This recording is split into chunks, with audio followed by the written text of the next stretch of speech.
Planter de la vigne, c'est l'avenir du vignoble parce que présentement, nous manquons de vin. Si on avait le double de vin, on l'aurait déjà tout vendu. Donc, c'est sûr qu'on a besoin de planter. On veut répondre à la demande des consommateurs. Mon nom est Christiane Allard. Je suis copropriétaire du vignoble 1292, situé à Saint-Blaise-sur-Richelieu. Mes parents étaient propriétaires d'une ferme de bovins laitiers. J'ai fait carrière comme vétérinaire en santé publique. Je m'occupe du vignoble depuis 6 ans avec mon mari. Nous avons acheté la terre en 2007. Nous avons planté les premières vignes en 2009. En 2020, nous nous sommes associés avec un groupe de jeunes agronomes et nous avons décidé ensemble, tout le groupe, de faire progresser le vignoble, c'est-à-dire de planter 1 hectare de nouvelles vignes à chaque année jusqu'à ce qu'on ait probablement environ 10 hectares. Je m'appelle Louis Thomas, je suis vigneron au vignoble Le Domaine du fleuve à Varennes, sur le bord du fleuve Saint-Laurent. Hey, salut Louis! Salut, salut! Bienvenue! Merci, il fait chaud chez vous, il fait beau. Moi, j'ai fait un bac en urbanisme, un certificat en gestion de chantier de construction, donc je travaillais à l'extérieur, mais quand j'ai terminé mes études, j'ai recommencé à travailler un peu sur la terre familiale, donc je m'occupais des grandes cultures. Ma mère aimait beaucoup le vin, moi aussi, donc on a démarré le vignoble un peu comme ça, ensemble, projet familial, et puis maintenant, je suis à temps plein sur le vignoble depuis plusieurs années. Donc, on travaille beaucoup Frontenac, Marquette, Saint-Pépin-Vidal, Pinot Noir, Chardonnay, Riesling, Cabernet Franc. On fait 12 vins différents. J'ai bien des amis qui me taquinent avec ça, là. On essaye plein d'affaires. C'est super stimulant, tout ça. Donc, présentement, nous sommes en juin. Donc, c'est le temps de planter la vigne au Québec. Et nous avons déjà débuté la plantation des nouvelles vignes 2021. Et puis, on va aller voir Gabriel, un de nos associés, qui va planter des plantes Frontenac noir pour nous.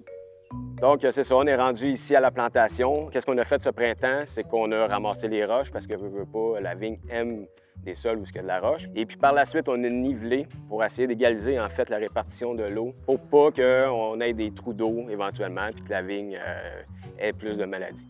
Là, présentement, qu'est-ce que je m'apprête à faire, en fait, c'est de planter un plant de Frontenac noir. Nous, on appelle ça une tarière hollandaise. C'est ce qu'on utilise, en fait, pour implanter les vignes. Ça crée, en fait, la grosseur, le diamètre de la tarière est idéal, en fait, pour la grosseur de nos boutures. Donc, on essaie d'y aller environ 1,5 pouce au-dessus, en fait, de la tarière pour que la carotte de racine entre bien dans le sol. On rajoute l'eau à la toute fin. Est-ce que vous plantez toujours à la main ici?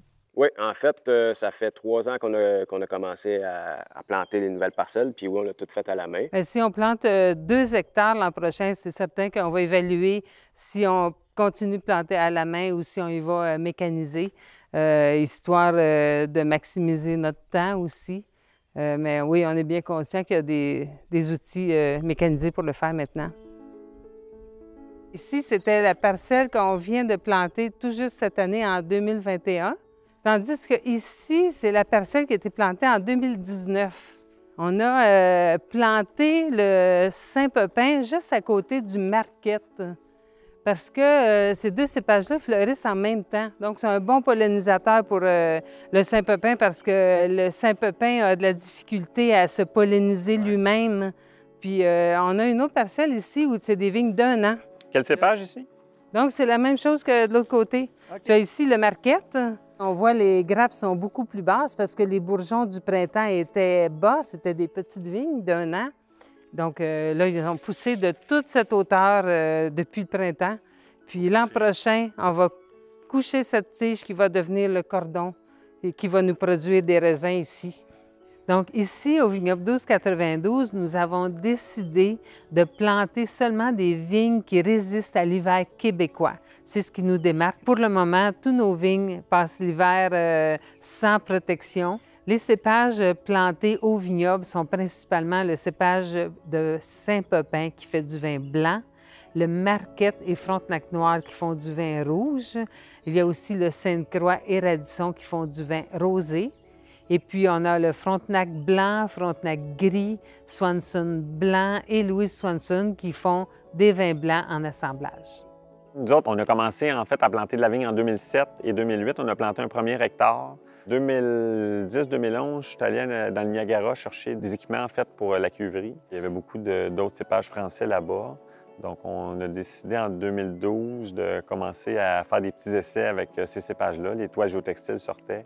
On a commencé à planter plusieurs variétés, faire des tests. On fait pousser du merlot un peu chez nous, qui est hyper sensible. On se dépêche à mettre de la paille aussitôt qu'on a vendangé sur les pieds, sur les greffes pour essayer de les conserver intacts pour pas qu'il y ait de blessures de gel.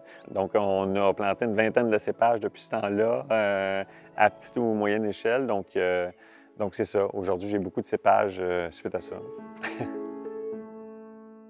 Ici, on utilise seulement des cépages hybrides. Donc, on peut fabriquer nos propres plants à partir des vignes déjà existantes dans le vignoble. On prend premièrement une pastille qui est un milieu d'enracinement compressé. On va hydrater la pastille jusqu'à temps qu'elle soit complètement étendue. Ça nous permet de planter une branche du cépage duquel on veut reproduire nos vignes. Donc, on va récupérer des résidus de bois, dans le fond, de taille.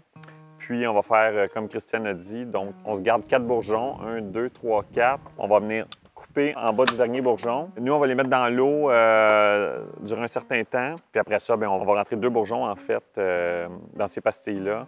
Puis, bien là, c'est juste de les arroser et de les entretenir comme il faut. Puis après ça, on va pouvoir les planter comme on a vu tantôt. On voit ici, il y a plein de racines là, qui sortent là, du milieu d'enracinement. Donc, c'est 2 mois après avoir mis la branche dans le milieu d'enracinement qu'on a une vigne prête à planter au champ. Nous, on achète des plants parce qu'on plante beaucoup de Vitis vinifera, donc des cépages européens.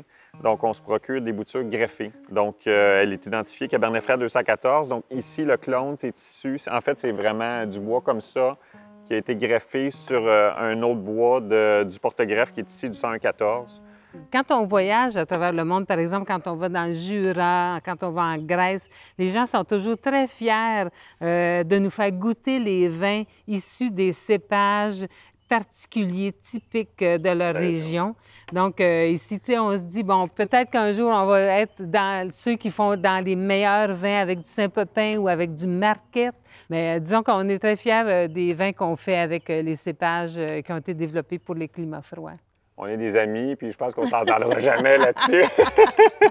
Non, on s'entend quand même, mais on va toujours se taquiner sur les choix de cépages parce qu'on prend des directions un petit peu différentes. C'est bien correct, c'est ça la beauté aussi du Québec là-dessus, je crois. Là.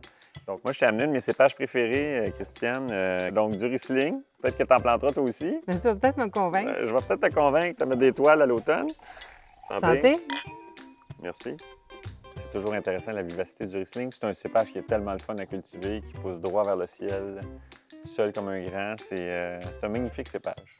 Oui, ça a bien mûri. On voit qu'il y a de la longueur en bouche, un bon nez. Donc, de mon côté, Louis, je t'ai apporté une bouteille de Marquette Frontenac. Okay. Donc, c'est notre vin rouge phare ici au vignoble. C'est un assemblage qui a plus de Marquette et moins de Frontenac. Donc, c'est ça qui nous permet d'avoir un vin qui est un peu poivré, qui goûte un peu de cassis. Louis, santé! C'est une super belle journée. On termine sans beauté avec une coupe de vin.